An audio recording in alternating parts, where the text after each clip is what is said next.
5. So I've already written the given information down. So let's mark it in the picture. The first thing it says is PQ is perpendicular to QS. So that means there's a right angle right there. Then TS is perpendicular to SQ. So that means there's a right angle right here. And QS bisects PT. So QS is cutting PT into 2 equal parts. So here's PT. We've got this part and this part are congruent. Okay, so we've only marked two things on each triangle, so we need to find a third thing. This looks like a bow tie, which means there will be vertical angles. So I'll mark those in. Okay, perfect. So we have 2 angles and a side on each triangle. So my 2 options are ASA or AAS. I know some of you will be tempted to put HL since this is a right triangle, but we only have one side and you need 2 sides to use HL. Okay, so the difference between these two is either the S is between the 2 A's or it's next to the 2 A's. So if I put a finger on each of the angles I just marked, the side that's between my 2 fingers is this side right here. So that side does not have any markings, so I know that it's not ASA. It's got to be AAS. Okay, looking at the given information, I didn't say anything was congruent. There's no congruent signs, so there's nothing I can mark off on our to-do list. So for step 2, let's see. The first part was talking about all the perpendicular lines. We wrote the right angles in. So let's mark that those are right angles in our proof. So I'm going to put angle P. Oh, you know, we can use one letter to name it since there's only one angle, Q. So angle Q and angle S are right angles.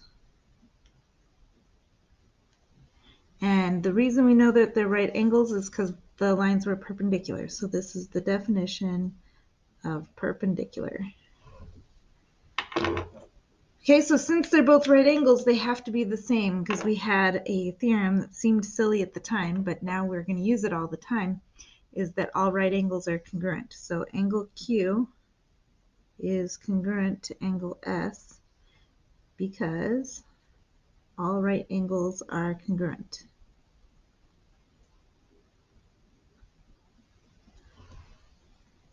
Okay, so then we can cross off. We just marked one set of angles was congruent. Number 4, let's just go in order. The next A was the 2 vertical angles that I named, and I cannot name them angle R because there are 4 different angle R's in the picture. So we have to use 3 letters to name them. So angle PRQ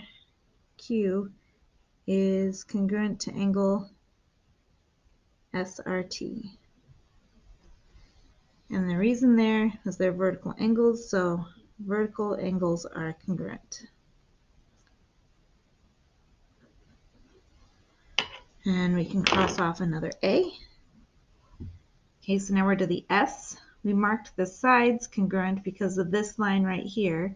QS bisects PT. So let's mark those or write those sides that are congruent. PR is congruent to RT.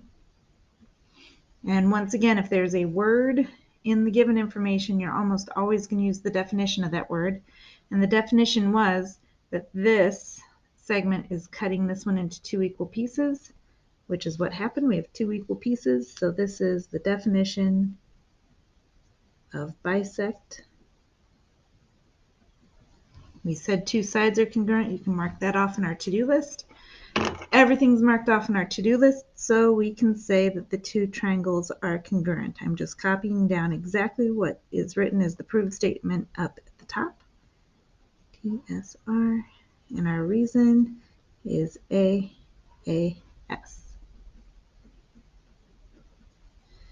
Perfect.